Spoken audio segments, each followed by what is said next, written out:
وبرکاتہ بسم اللہ الرحمن الرحیم والصلاة والسلام علی رسولہ الکریم وعلی آلہ وصحبہ اجمعین اما بعد۔ میرے محترم بھائیوں، بہنوں، دوستوں، بچوں، بچیوں، رمضان کی برکتیں اللہ تعالی ہم سب کو نصیب فرمائے۔ اب تو جاتا ہوا رمضان ہے۔ ایک مرتبہ اللہ کے نبی صلی اللہ علیہ وسلم اپنے صحابہ سے فرما رہے تھے کہ بنی اسرائیل میں 4 انبیاء تھے جنہوں نے 80 سال اللہ کے راستے میں جہاد کیا۔ تو صحابہ افسوس سے کہنے لگے، یا رسول اللہ، ہماری تو عمر بھی 80 سال نہیں ہوتی، کم لوگ ہی اس عمر تک جاتے ہیں، اور جب 80 سال کے ہو جاتے بھی ہیں تو کسی کام کے نہیں رہتے، تو پھر وہ تو ہم سے بہت آگے نکل جائیں گے۔ تو میں قربان جاؤں ان صحابہ پر جن کی دلداری کے لیے اللہ قرآن اتارتے تھے۔ سبحان اللہ۔ ایک واقعہ یاد آ گیا، ایک آیت آئی، لا یستوی القاعدون من المؤمنین والمجاہدون فی سبیل اللہ۔ یہ آیت آئی کہ گھر میں بیٹھنے والے اور جہاد کرنے والے برابر نہیں ہیں۔ جب آپ نے یہ آیت سنائی تو اس محفل میں ایک صحابی بیٹھے ہیں، عبداللہ بن ام مکتوم، وہ نابینا تھے۔ وہ کہنے لگے، یا رسول اللہ، میں تو جہاد کے قابل ہی نہیں ہوں، تو آپ کا رب کہہ رہا ہے کہ گھر میں بیٹھنے والے اور جہاد کرنے والے برابر نہیں، تو مجھے تو اندھا اللہ نے بنایا، تو میں اس نعمت سے محروم ہو گیا، تو میرے لیے کوئی گنجائش نہیں ہے۔ تو سبحان اللہ، جبریل دوبارہ واپس آئے ایک لفظ لے کر، پورا جملہ نہیں، صرف ایک لفظ۔ پہلے آیت اتری، لا یستوی القاعدون من المؤمنین والمجاہدون فی سبیل اللہ۔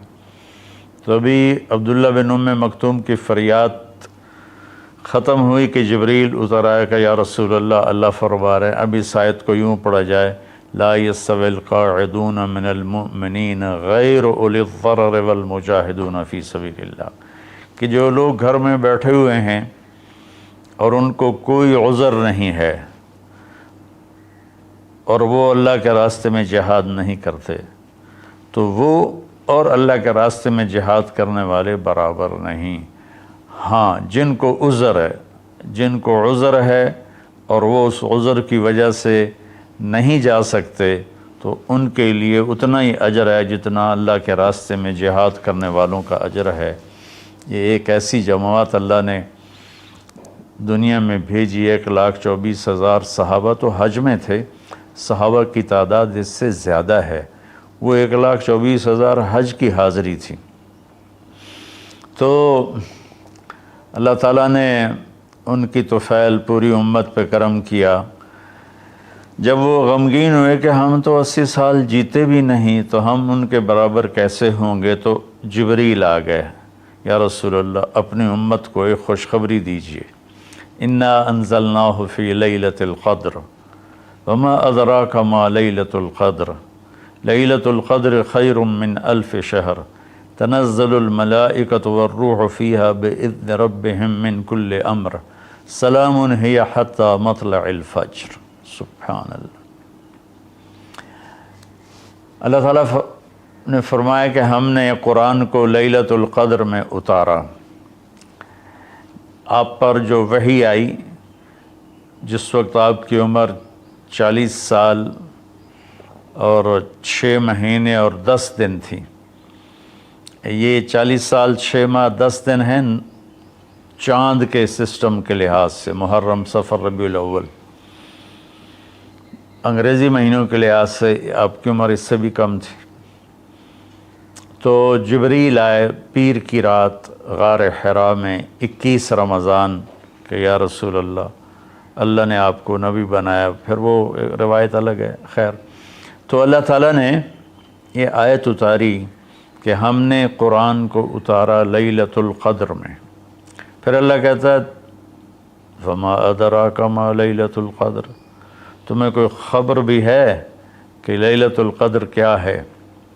پھر اللہ نے خود جواب دیا، لیلۃ القدر خیر من الف شہر، لیلۃ القدر ایک مہینوں کی بندگی سے زیادہ اجر رکھتی ہے۔ ایک رات عبادت کرو تو 1000 مہینوں سے اس کا اجر زیادہ ہے، 83 سال سے بھی اوپر چلا گیا۔ پھر اللہ نے دوبارہ فرمایا کہ لیلۃ القدر کیا ہے؟ تنزل الملائکۃ، اس میں فرشتے اترتے ہیں، والروح، جبریل اترتا ہے، فیہا من کل امر سلام ہی حتی مطلع الفجر، اور یہ فجر کی طلوع فجر تک یہ رات اپنی برکتوں کے ساتھ رہتی ہے۔ اب اللہ تعالیٰ نے لفظ قدر کے جتنے مطلب تھے نا، سب کا احاطہ کیا ہے اس چھوٹی سی صورت میں۔ انا انزلناہ فی لیلۃ القدر، ہم نے اس کو لیلۃ القدر میں اتارا۔ وما ادراک ما لیلۃ القدر، تمہیں پتہ ہے لیلۃ القدر کیا ہے؟ تو قدر کا معنی قیمت بھی ہوتا ہے، تو اللہ نے کہا لیلۃ القدر خیر من الف شہر، کہ اس کی قیمت 1000 مہینوں سے بھی زیادہ ہے۔ قدر کا معنی تعظیم بھی ہوتا ہے۔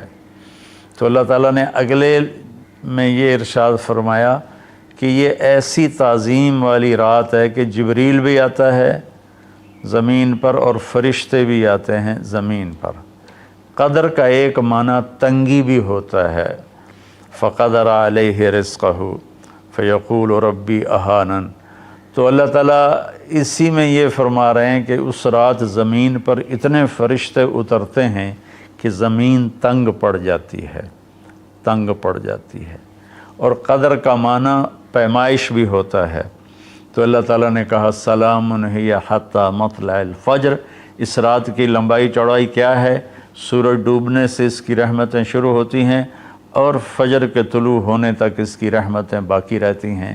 اس طرح قدر کے لفظ کے ہر معنی کو اللہ نے انتہائی خوبصورتی کے ساتھ اس چھوٹی سی صورت میں بیان فرمایا۔ تو اللہ تعالیٰ نے ہمیں اتنی ہمارے ساتھ مہربانی فرمائی کہ ہم اگر ایک رات جاگ لیں تو ہم 83 سال کی بندگی سے زیادہ اجر پا سکتے ہیں، لیکن اللہ نے اس کو چھپا دیا۔ 21، 23، 25، 27، 29 ان 5 راتوں میں چھپا دیا۔ اچھا، چھپایا کیوں؟ کہ اگر اللہ تعالیٰ بتا دیتے کہ فلاں رات ہے، اور اللہ کو تو پتہ تھا کہ آگے آنے والی امت غافل ہوگی، تو متعین ہونے کے بعد پھر کوئی غافل ہوتا، نافرمانی کرتا، کوئی برا کام کرتا تو پوری امت پر عذاب آ سکتا تھا۔